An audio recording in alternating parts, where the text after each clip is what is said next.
All right, thank you for your patience. Good afternoon, everybody, and welcome to a TGO Consulting webinar. The topic for the day is the future of ERP is here. We're actually going to discuss the arrival of the next generation of ERP solutions.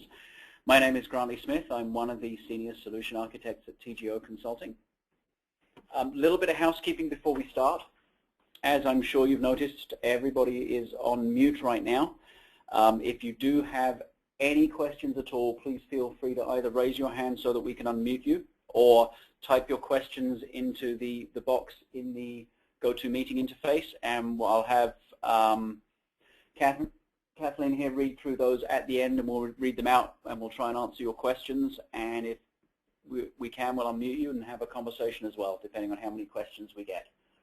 So that's about it for housekeeping. If you could please save your questions to the end so that we can get through the presentation. So if you do think of a question as we go through, just type it into the box and we'll pick it up when we get to the questions section at the end.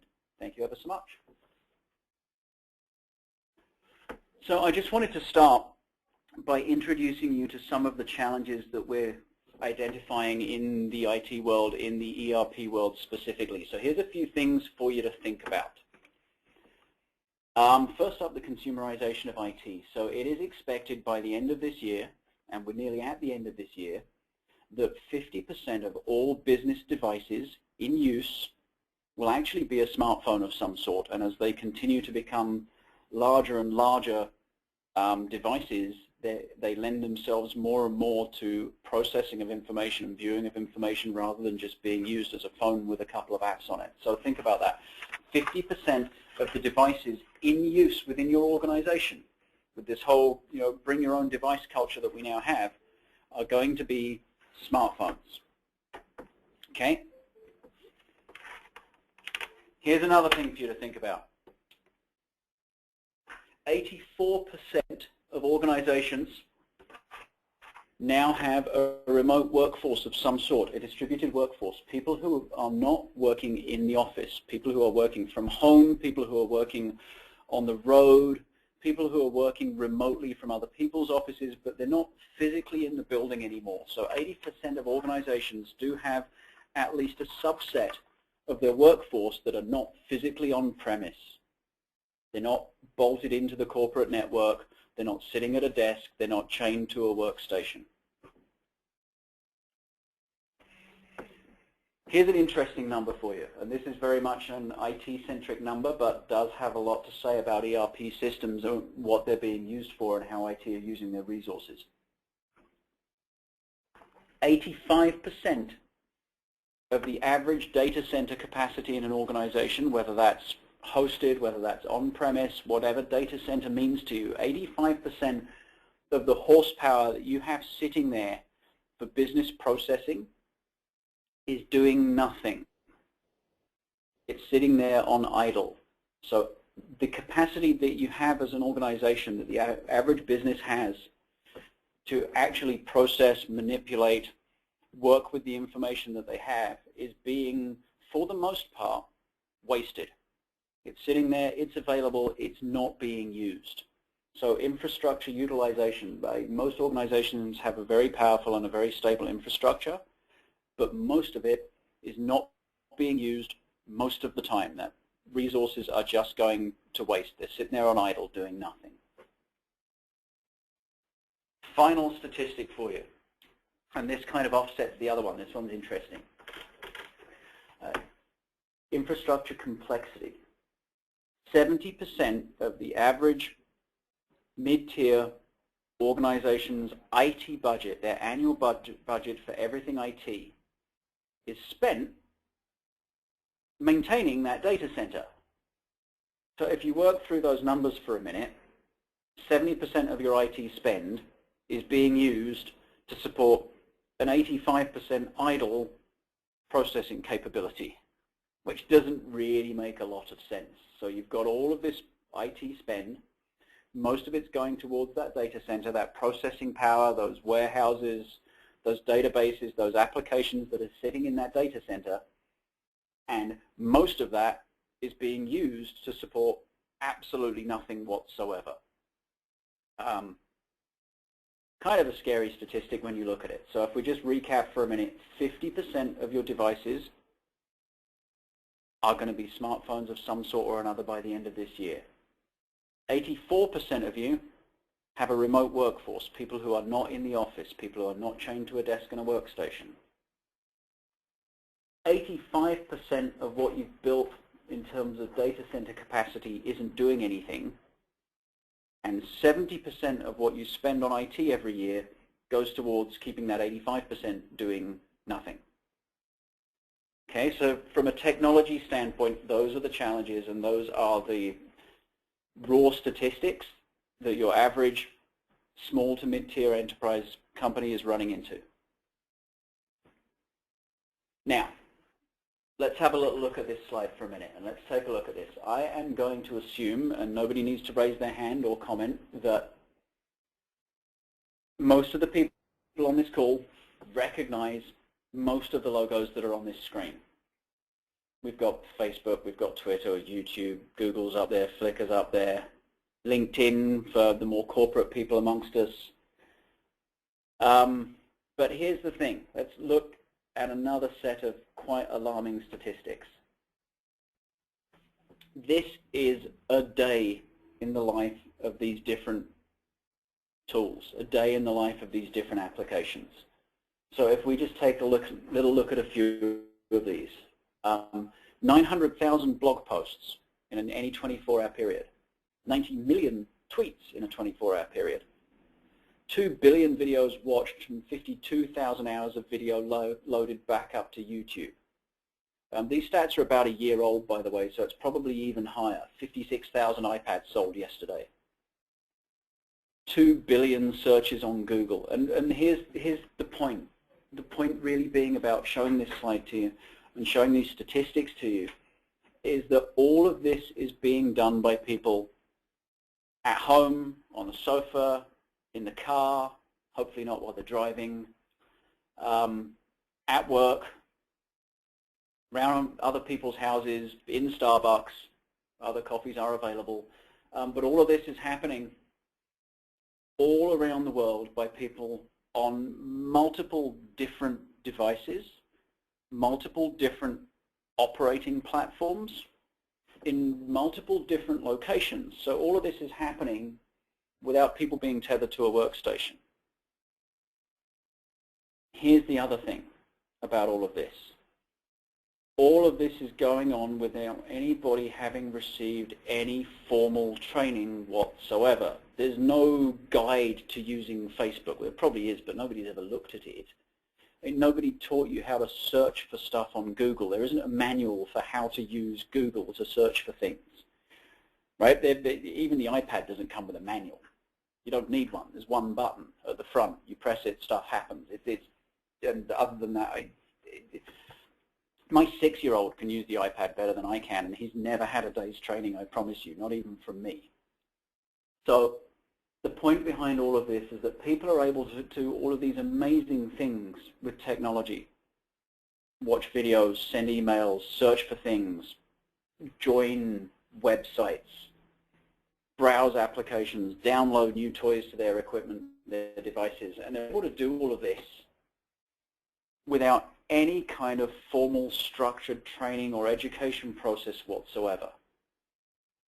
All right, so this is being done by all age groups across the world in different languages, different times of day, and nobody needed any education process to do this. So our users are quite smart people when it comes to all of these different things. They are savvy consumers. They understand how to use the internet. They understand how to take advantage of all of this technology, and they've understood that all by themselves. So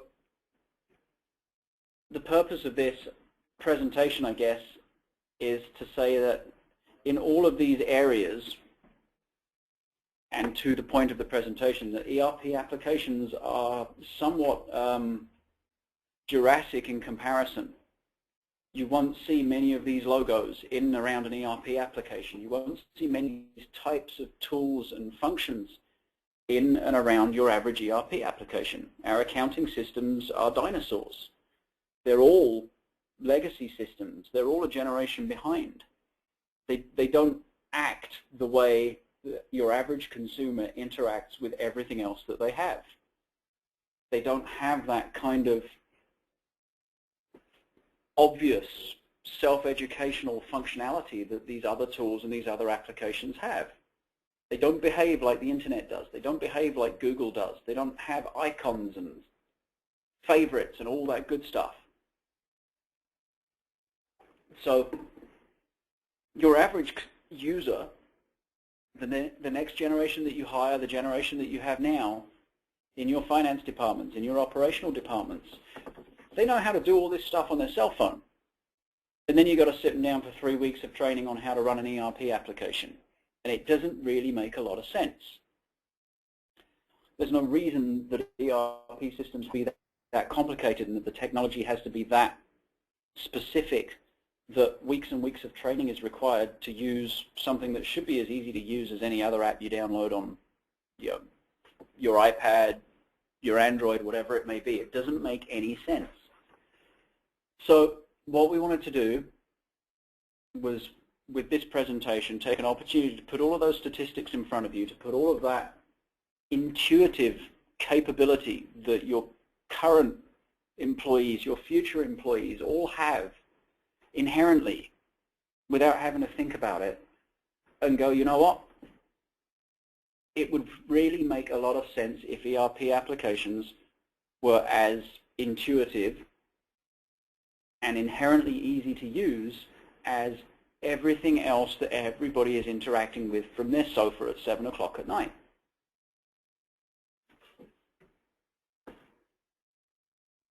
So we need to be looking for ease of use, stuff that's simple to work with, stuff not complicated interfaces, menus, navigations. We need things that are easy to use.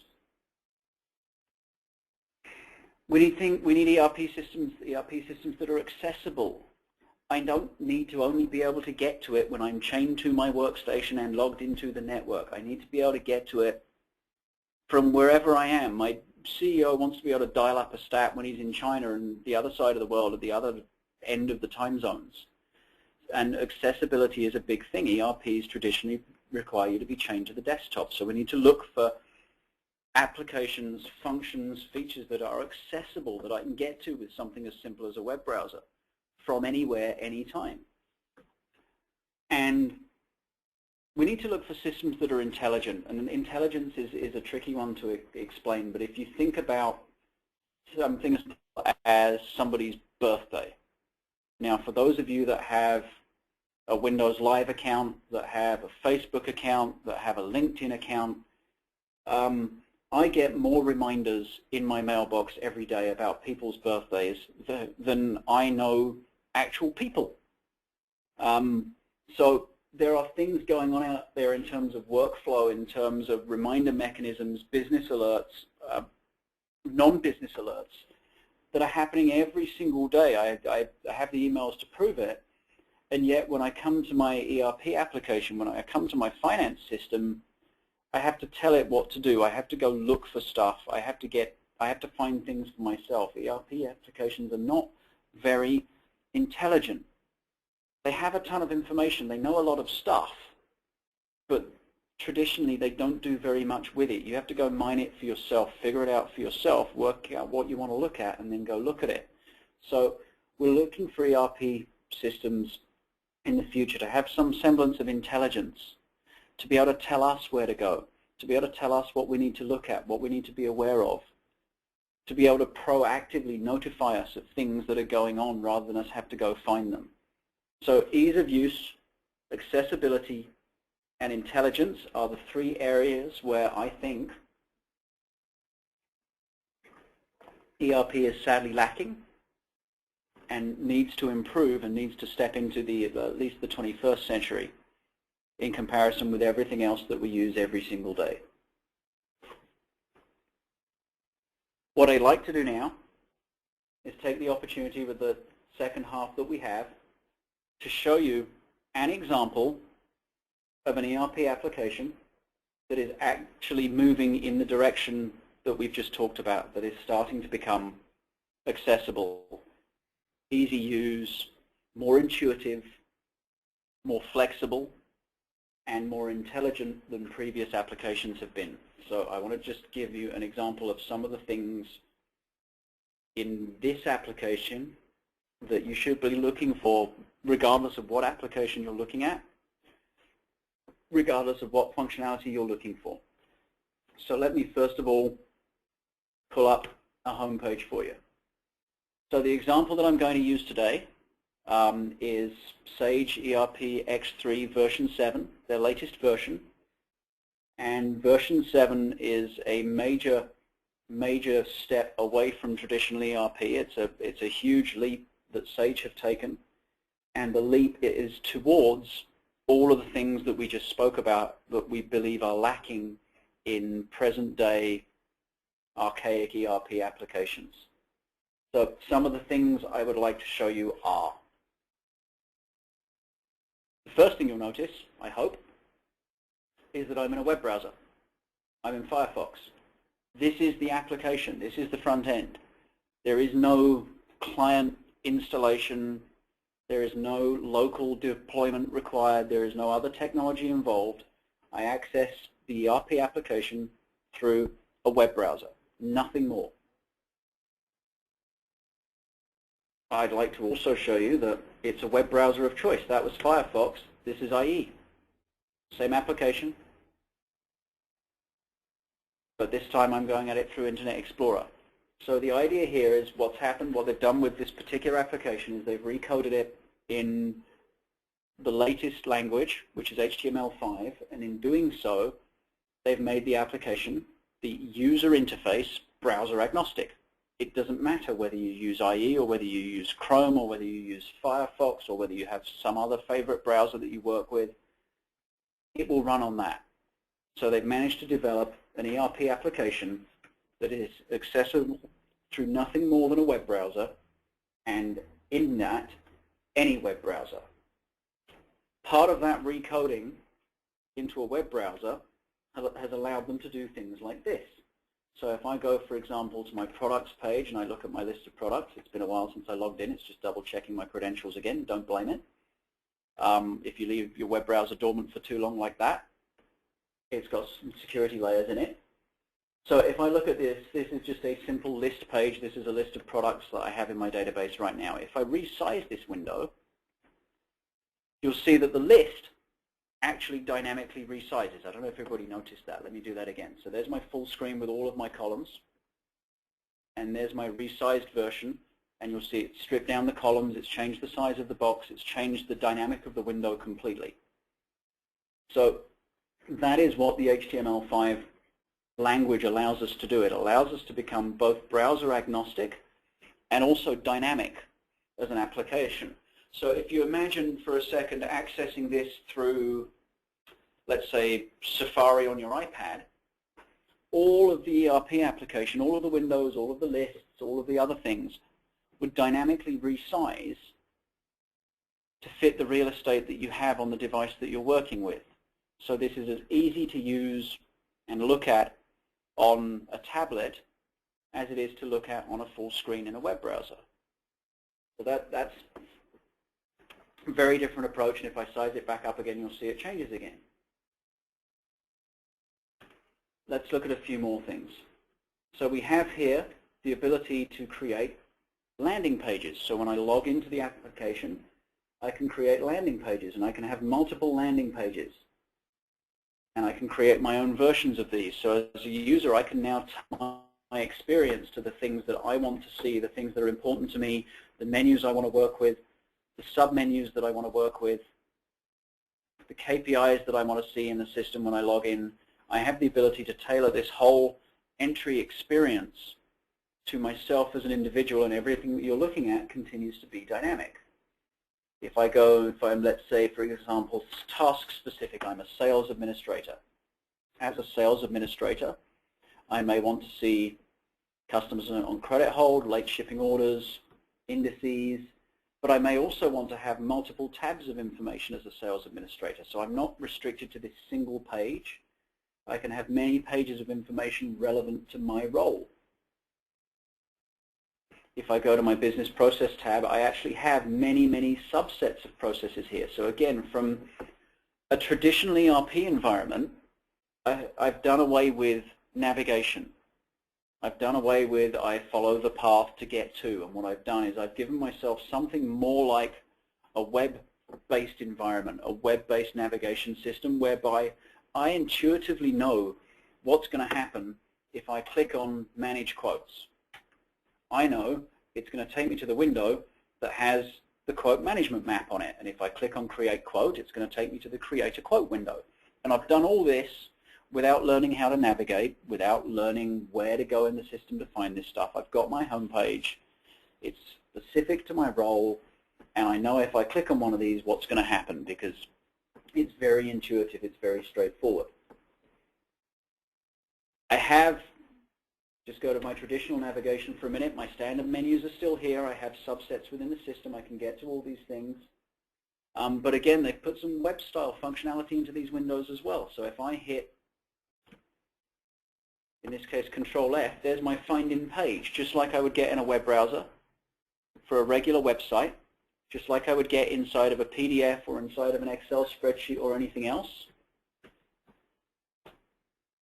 I have the ability to come in here, type in something I'm going to find, let's type in accounts, and it will jump me straight to the first instance of accounts on this page. And if there's more than one, it'll take me to the next one automatically, just like a regular search function would do inside of a web page. So again, trying to make it intuitive, trying to make it simple, trying to avoid you having to learn where things are. There's some other things they put in here which are very similar to a web-style environment, and given that everybody uses the internet pretty much every single day, that's the interface that we're aiming for, right? That's the experience that we're aiming for, something that people are already familiar with. So if I go over to my sales menu and I find my quotes, and I like to do quotes a lot, and I do quotes all the time, if you look just to the right of that and you see the star, up here across the top, I have bookmarks, just like I have in a web browser. But these are bookmarks inside my ERP application. So if I do quotes all the time, I'm going to make that a favorite, and you'll see it appeared immediately as a bookmark for me. So I can get back to that window now anytime from anywhere in the system. That bookmarks panel stays at the top here forever. It never goes away, and I can always get back to my quote window. So trying to make it, again, more intuitive, more straightforward. I can rearrange my bookmarks just like I could in a web browser. I can move them up, I can move them down. I can change the order they're in. I can put in separators to divide them up so that they look clean, and I can manage all that for myself. So again, trying to give that web browser experience inside an ERP application to keep life simple. Put the 5 things you like at the top, the websites you always go to, in this case, the parts of the ERP system that you always go to, stick them in bookmarks at the top and make life nice and easy. Here are some other things you can do because you're in a web browser. Let me go back to my home page for a minute. And let me go back to let's go back to our standard landing page. Take a look at this. Because I'm in a web browser, I can have multiple tabs open. Still only using one login, still only one user. So if I want to work in 3 pages at the same time, I can do that.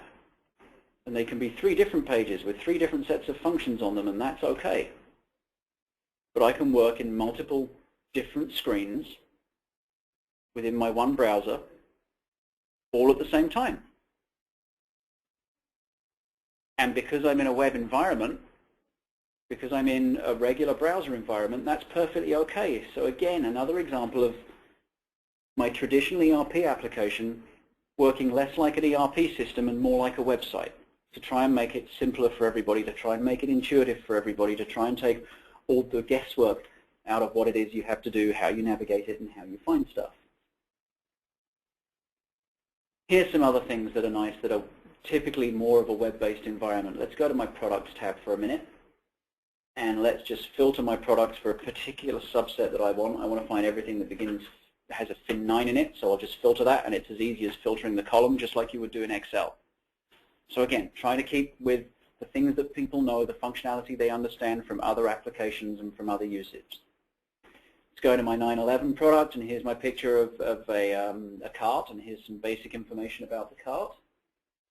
I'm going to go into edit mode because I want to change something about this page, so I'm just going to go over to the right, and like traditional web menus on the left and the right-hand side, now I'm in edit mode.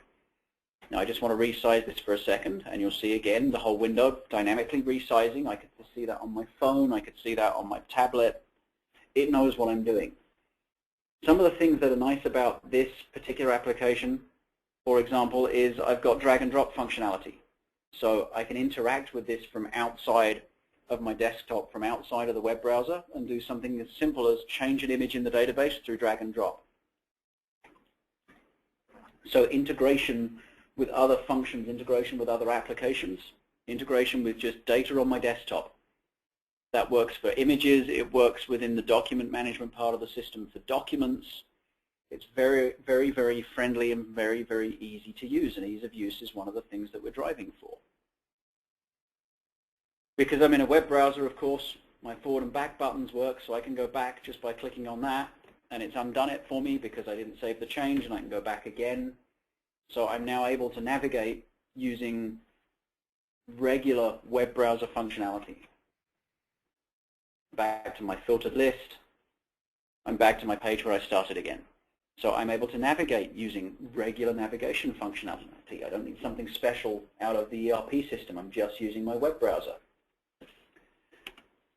One of the nice things about being in this environment is the ability to personalize everything. I mean, if you've done a My Yahoo page or you've arranged a My MSN page, you know that everything can be personalized. You can change columns, you can change displays, you can change the size of objects on that page.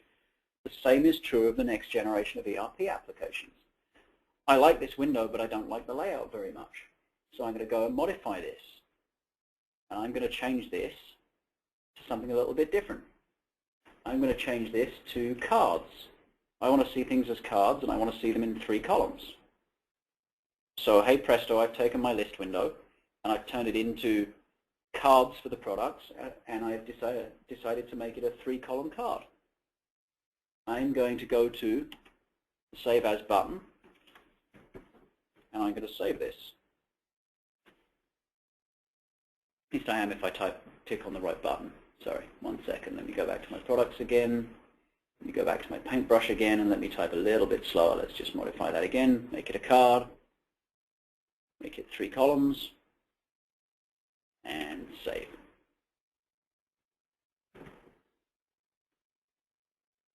And for some reason, it doesn't want me to save that. I don't know why it's doing. Let's try that again. One more time. Go to my paintbrush. Card. 3 columns. Save as.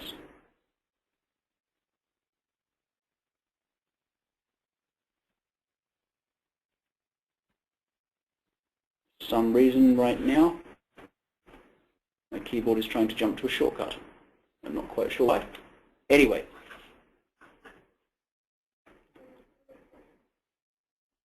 My keyboard is playing up, but anyway, you get the idea. I can modify the window, I can change the layout, I can save it, and I can keep it as a favorite version of the window for me. Get out of here, we'll go back to our original window. A couple of other things that I wanted to show you just quickly in terms of functionality. There's a search box up here.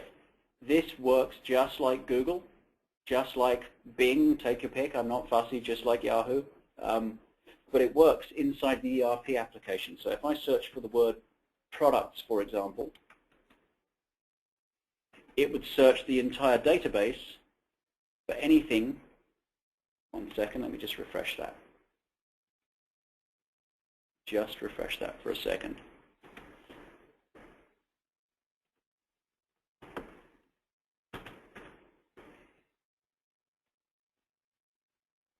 There we go. It will search the entire application for anything with the word products in it. And it will search not just the data, but it will also search the functions. I could probably go back and do that other window now. My keyboard's working again. So what it's returning is every data set with products in it and every function in the system with products in it. But I've also got filters now here, so I could look at just products in warehouses, and it would give me a different subset. I can also go back,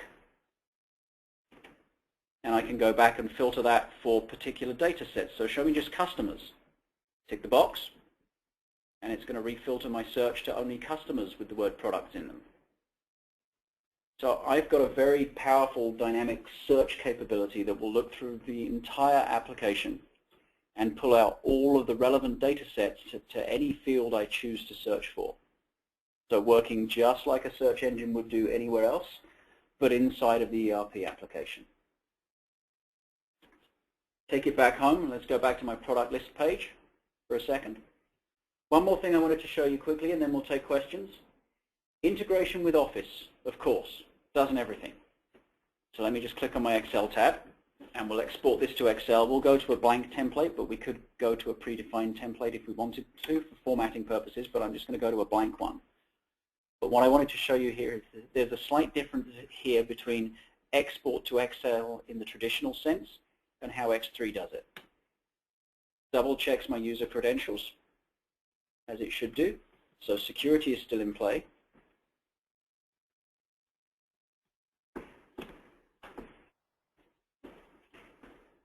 And then it's going to download the data into Excel for me. What you'll notice is different though is there's an add-in here called X3. If I was to modify chunks of this data, make changes, delete rows, insert rows, anything like that, then you would think the data is done and that it's not going to recover from that. The reality is that even though I can overtype all of this stuff, because it's connected to X3, what I actually have is a refresh button on the X3 add-in that will allow me to go back out, query the database, and pull it all back again. So even if I wiped out half this data, overtyped half this data, it's not just a dump to Excel. It is a live connection to the data in X3. Now that is true not just of my Excel exports.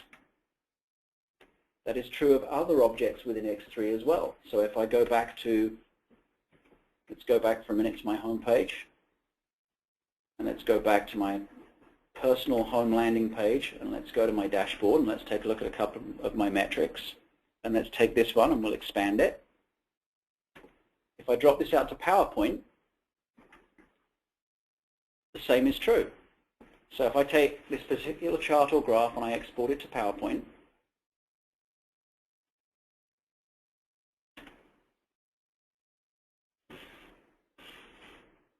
just do that again because it had some confusion with the control key.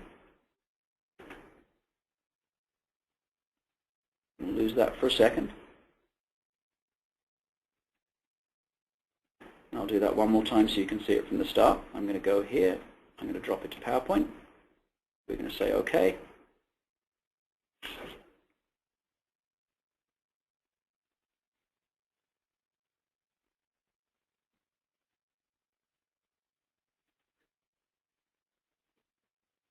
It's going to launch PowerPoint. I'm going to validate my credentials.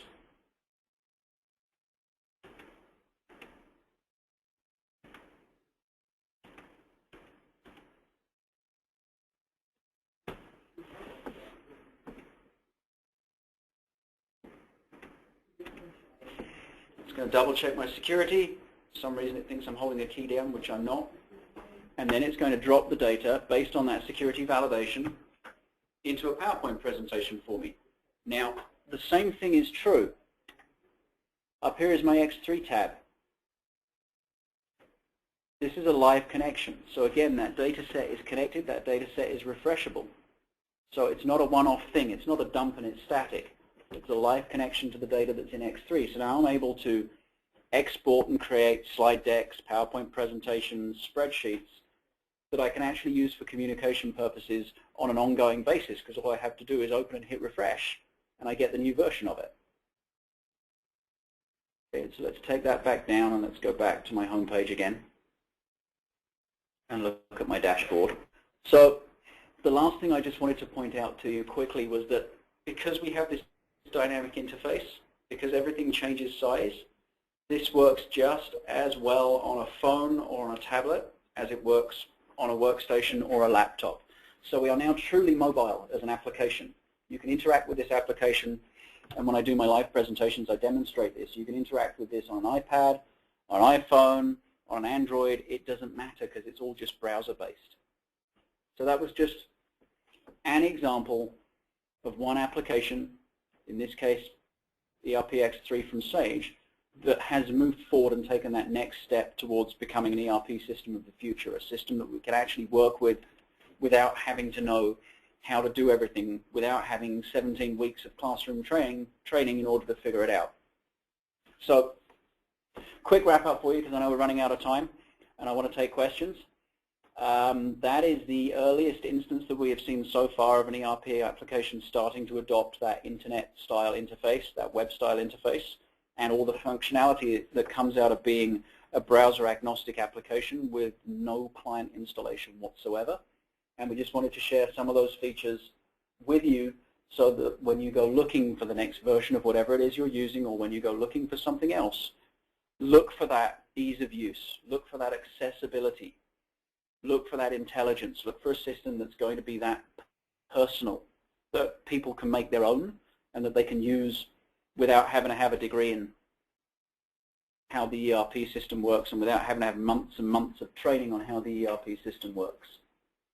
So at this point, I'm going to ask Kathleen if we have any questions. I know we're running out of time, but do we have any questions? Does anybody have any questions I can answer?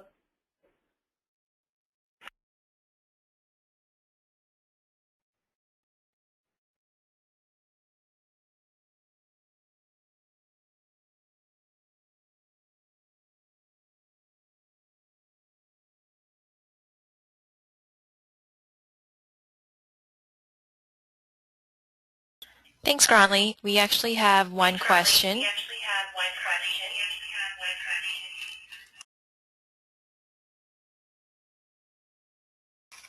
We have a question from Linda. Sorry, we're having a little audio problems.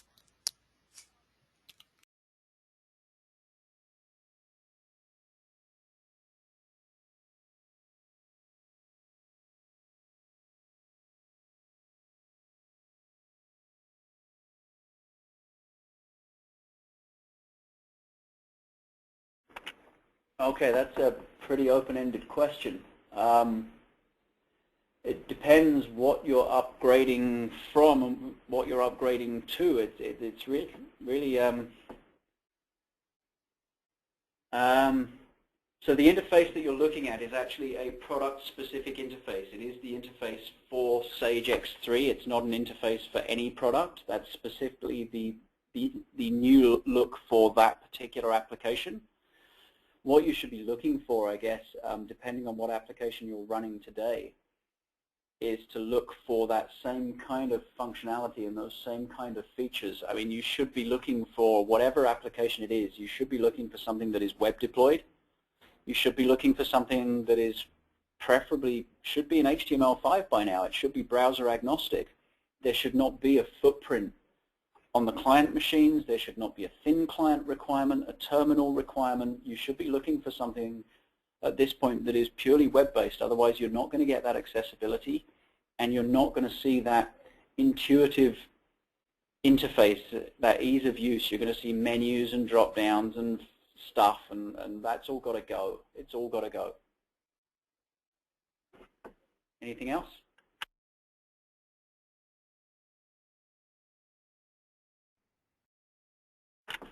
We have one more question from Jeannie who asks, can we transfer all the data of ACPAC, which is older version, to Sage ERP X3? Very good question.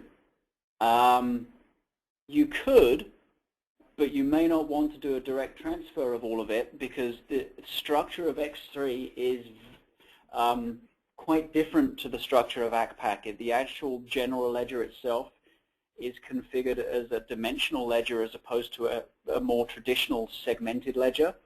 So we can transfer history, absolutely. It would not be a direct port because we're not going to set up X3 to work the same way as ACPAC worked. We're going to take advantage of its more modern, intuitive general ledger structure. It's more modern, intuitive coding structure, and therefore there would be a mapping of data from ACPAC to X3 rather than a straight transfer. That a transfer would not give you the benefits that you should be getting from it once we get there. Any other questions, Kathleen? That's all the questions we have so far. That's it. If anybody else has any questions, be happy to take them now and answer them.